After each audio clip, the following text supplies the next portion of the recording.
الرجیم بسم اللہ الرحمن الرحیم الا ان اولیاء اللہ لا خوف علیہم ولا هم يحزنون صدق اللہ مولانا العظیم ان اللہ وملائکتہ یصلون علی النبی یا ایھا الذین آمنوا صلوا علیہ وسلموا تسلیما۔ محبت سے پڑھیے الصلاۃ والسلام علیک یا سیدی یا رسول اللہ واصحابک یا حبیب اللہ، الصلاۃ والسلام علیک یا رحمۃ للعالمین وعلی آلک واصحابک یا خاتم النبیین یا شفیع المذنبین یا راحت العاشقین۔ سامعین محترم، شعبان المبارک کا مبارک مہینہ ہے۔ اس مہینے میں بہت سے واقعات پیش آئے۔ نبی کریم علیہ السلام نے اس کو اپنا مہینہ قرار دیا، رحمتوں برکتوں والا مہینہ ہے۔ اس بابرکت مہینے میں حضرت امام زین العابدین علی ابن حسین رضی اللہ تعالی عنہ کی ولادت باسعادت ہوئی۔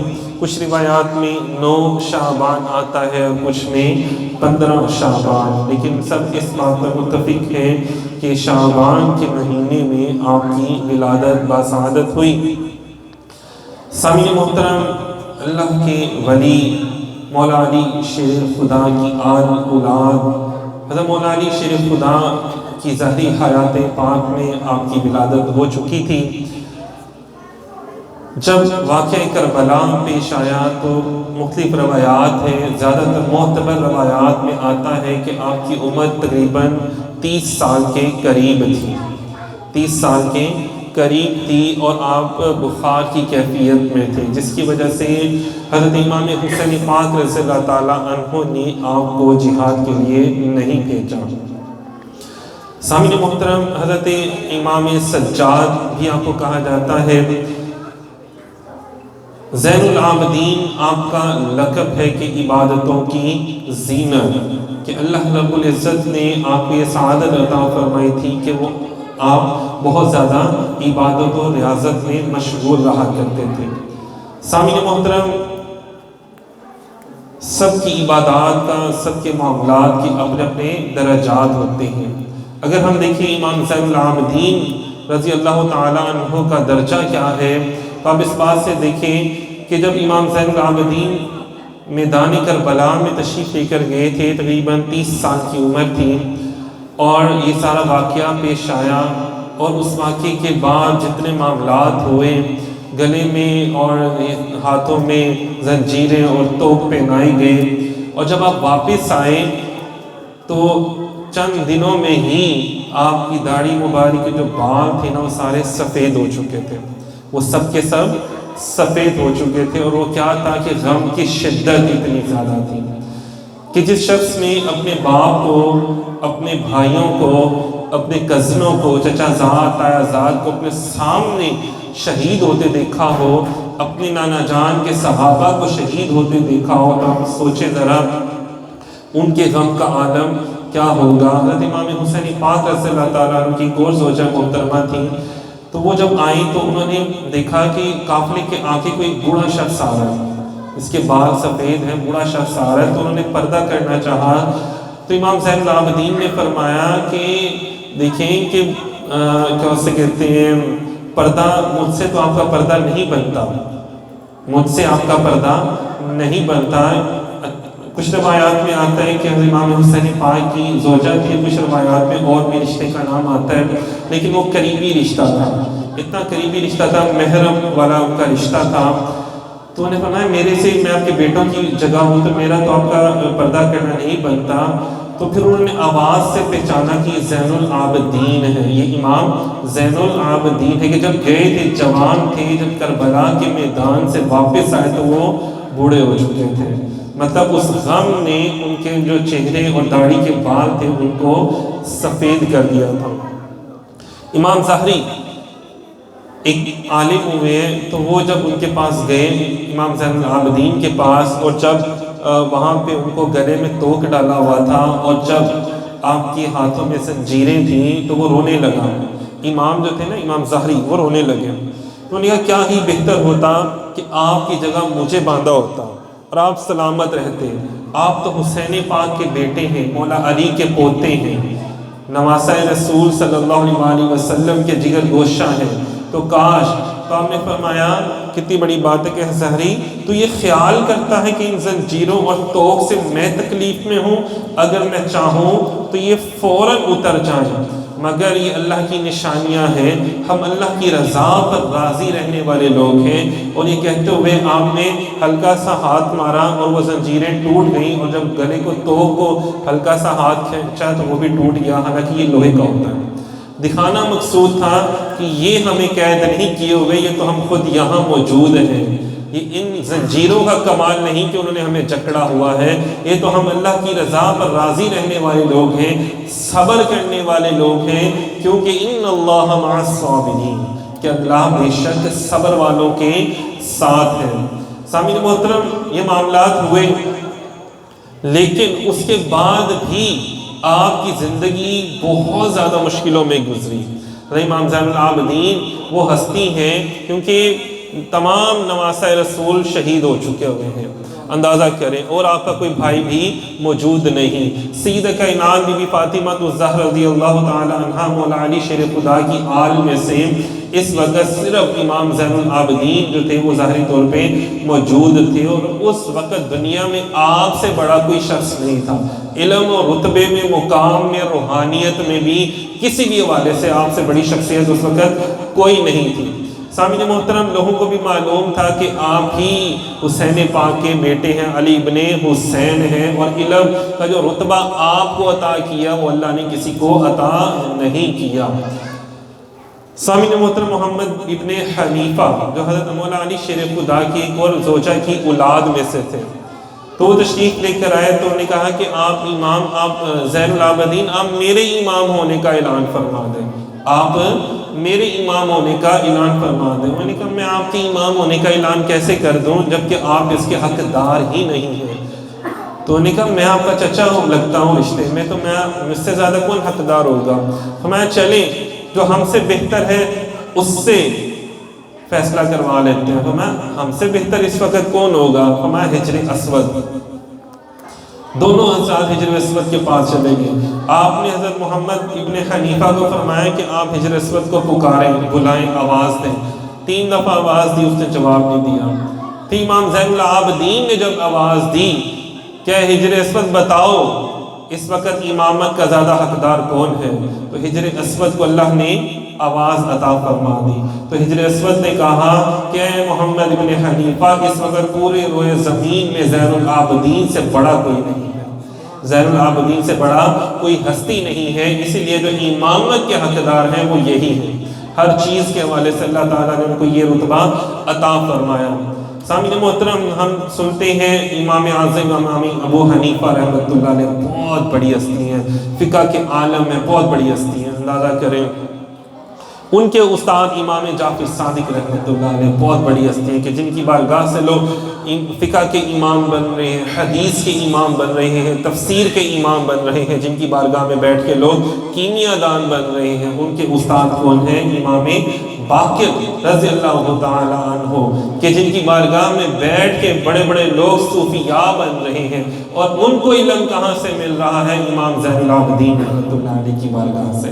امام زین العابدین رحمۃ اللہ علیہ کی بارگاہ سے جتنے بھی امام آئے ہیں، پھر اس کے بعد جتنے سلاسل چلے ہیں، ان سب کا منبع کہیں نہ کہیں جا کے جب اوپر جاتا ہے نا، تو وہ جا کے امام جعفر صادق رحمۃ اللہ علیہ۔ ائمہ اکرام میں بھی دیکھا جائے، اہل بیت اطہار میں بھی دیکھا جائے، جو امام ہیں بڑے بڑے فقہ کے، حدیث کے، ان سب سے اوپر دیکھا جائے تو سب کا جو جا کے ملتا ہے نا، جو روایت جا کے ملتی ہے، وہ سب کے سب یہ بیان کرتے ہیں نا کہ امام جعفر صادق نے بیان فرمایا، ان سے ان کے والد امام باقر نے یہ بیان فرمایا، ان سے ان کے والد امام زین العابدین نے یہ بیان فرمایا۔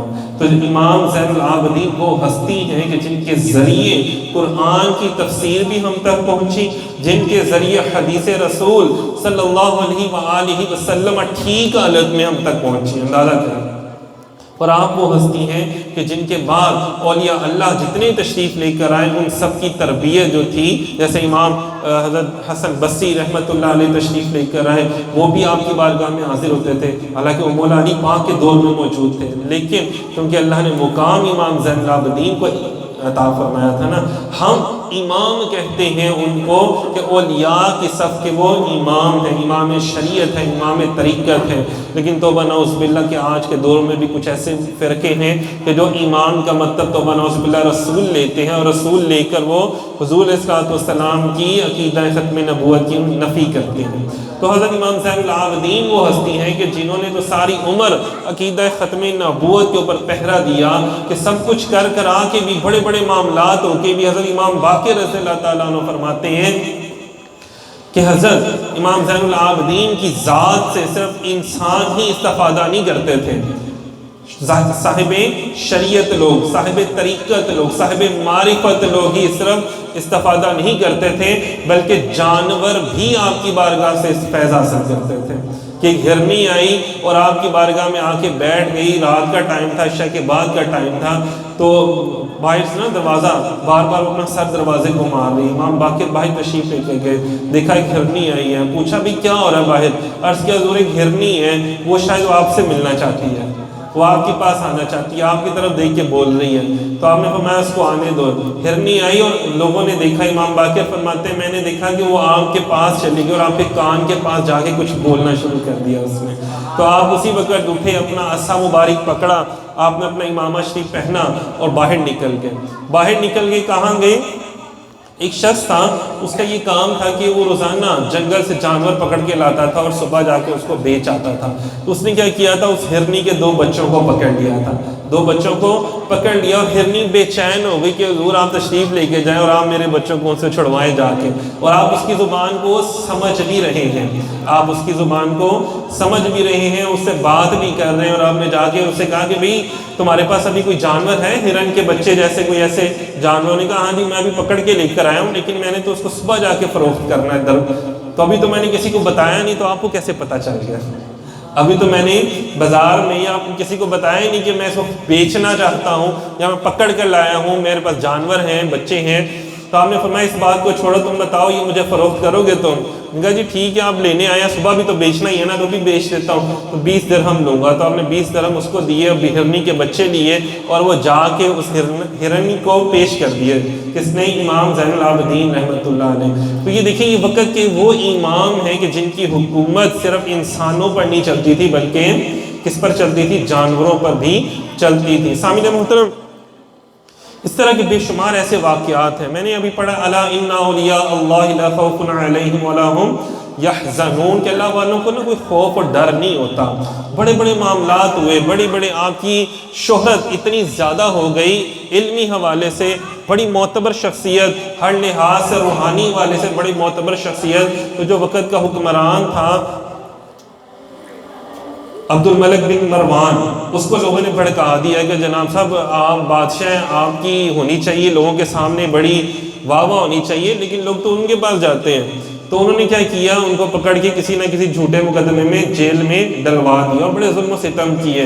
خیر پھر بعد میں پھر چھوٹ کے باہر آئے، پھر اس کے بعد پھر اس طرح ہوتا رہا، تو آپ کی زندگی میں بہت زیادہ اس طرح کے معاملات آتے رہے۔ سامعین محترم، حضرت امام زین العابدین رحمۃ اللہ علیہ، اتنا بڑا مقام، سب کچھ اعلیٰ و عرفہ، اس کے باوجود بھی دیکھیں ظلم بھی ہو رہا ہے، حکمران بھی ظلم کر رہا ہے، لیکن اس کے باوجود حق اور سچ کی جو بات ہے اس کو کرنے سے آپ پیچھے نہیں ہٹ رہے۔ ایک شخص حاضر ہوا، عرض کیا حضور میرے اوپر جھوٹا مقدمہ کیا گیا، میرے اوپر جھوٹا مقدمہ کیا گیا، اگر آپ تشریف لے جائیں گے تو آپ حکمران کے سامنے میرے لیے بات کر لیں گے تو میرے لیے بڑی آسانی ہو جائے گی۔ آپ نے اپنا عصا مبارک پکڑا، امامہ شریف پہنا اور وضو کیا، اس کے ساتھ چل پڑے۔ مالک عبد الملک بن مروان بڑا ظالم حکمران تھا اور سادات کا بڑا دشمن تھا، وہ سادات کو اپنا دشمن سمجھتا تھا، کیونکہ وہ بنو امیہ کی اولاد میں سے تھا۔ بنو امیہ یہ وہ لوگ تھے غزوہ بدر میں مسلمانوں نے جن کو قتل کیا تھا۔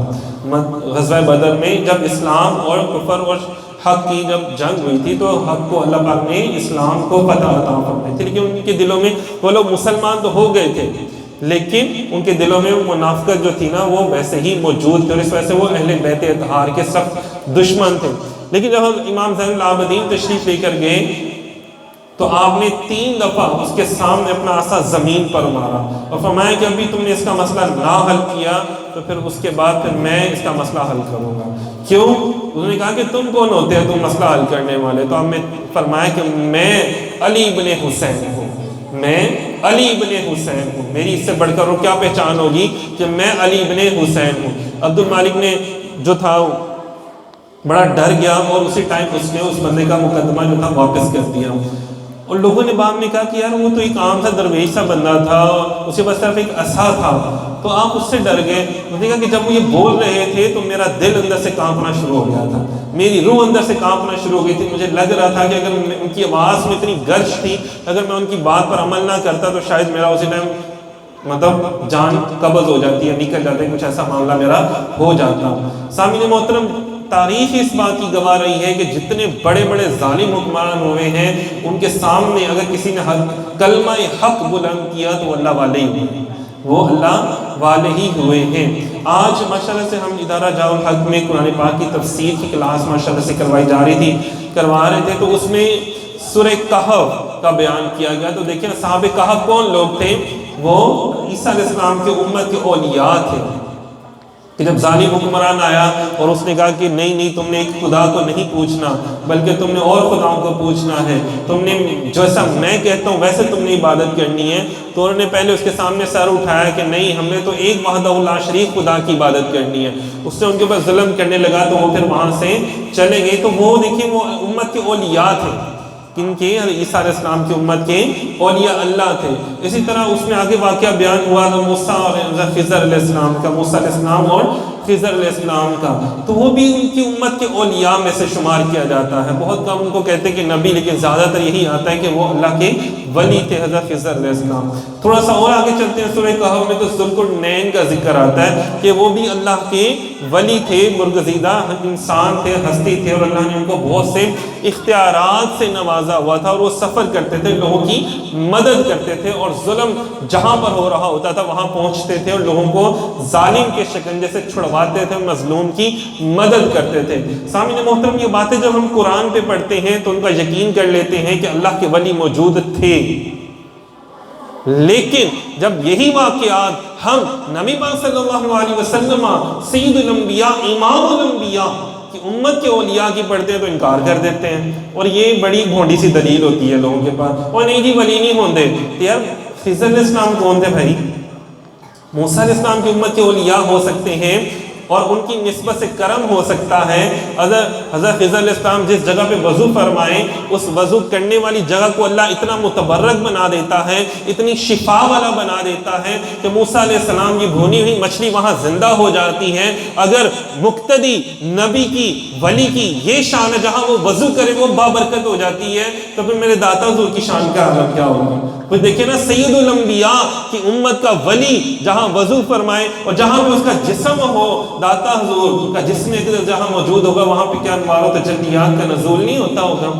جہاں پہ میرے بابا فرید کا جسم اقدس ہوگا، جہاں پہ دیکھیں انہوں نے چلا کیا ہوگا، جہاں پہ انہوں نے عبادات کی ہیں، اندازہ کریں قرآن میں سورہ کہف میں اللہ پاک فرماتا ہے قریہ، عام لوگوں کے رہنے کی جگہ، لیکن جب وہاں پہ جہاں خضر اور موسیٰ علیہ السلام پہنچے، جہاں پہ دو ایک ولی اللہ کے بچوں کے لیے خزانہ ولی اللہ نے چھپا کے رکھا تھا کہ میرے بچے بڑے ہوں گے ان کو مل جائے گا، اللہ نے اس جگہ کو مدینہ کہا، تو معلوم ہوا جہاں کہ اللہ کے ولی موجود ہوتے ہیں وہ مدینہ جگہ بن جاتی ہے۔